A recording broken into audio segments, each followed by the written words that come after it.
Pernah nggak sih tiba-tiba dapat telepon dari nomor asing Halo? yang tahu nama lengkap, alamat, sampai tempat kerja? Rasanya pasti langsung panik dan bingung. Kok mereka bisa tahu ya? Halo, saya Rida Ramadhani, mahasiswa semester 6 dari kelas manajemen SDMA.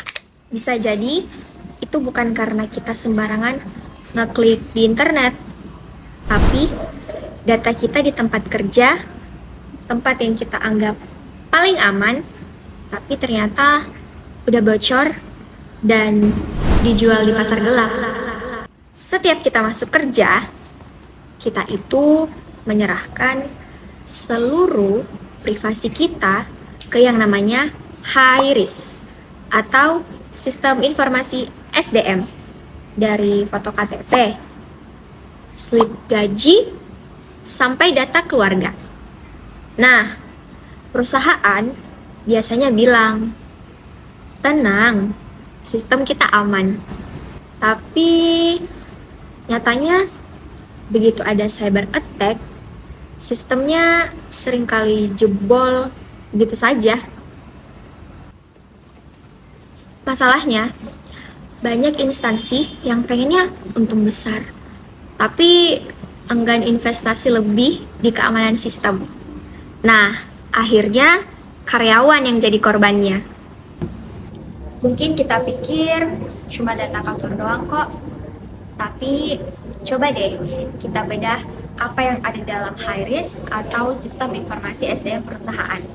Di sana ada data biometrik kita.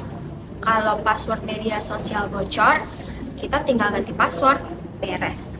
Tapi kalau data wajah atau sidik jari kita yang bocor karena sistem absen digital yang nggak aman, emangnya kita mau operasi plastik karena sistem tidak mengenal kita lagi? Kan nggak mungkin. Belum lagi soal fenomena cyber attack. Bayangkan ada pihak yang tidak bertanggung jawab yang mendapatkan akses ke slip gaji, nomor rekening, sampai alamat rumah seluruh karyawan. Ini bukan cuma soal privasi, tapi soal keamanan finansial dan fisik kita juga. Data menunjukkan kalau banyak kebocoran terjadi bukan karena hacker sekelas dunia, tapi karena hal sepele, sistem yang tidak pernah diupdate, atau karyawan tidak sengaja mengeklik link phishing. Dan inilah alasan kenapa keamanan biometrik dan privasi digital itu bukan lagi sekedar fitur tambahan, tapi harga mati untuk perusahaan. Jadi, siapa yang sebenarnya salah? Tim IT yang kurang kompeten, pihak HR yang salah pilih vendor, atau malah kita yang terlalu pasrah menyerahkan seluruh data tanpa pernah bertanya sistem keamanannya seperti apa. Keamanan data itu bukan cuma urusan teknis, tapi soal etika teknologi perusahaan. Jangan cuma mau tenaga kita, tapi kita harus mau menjaga privasi kita juga.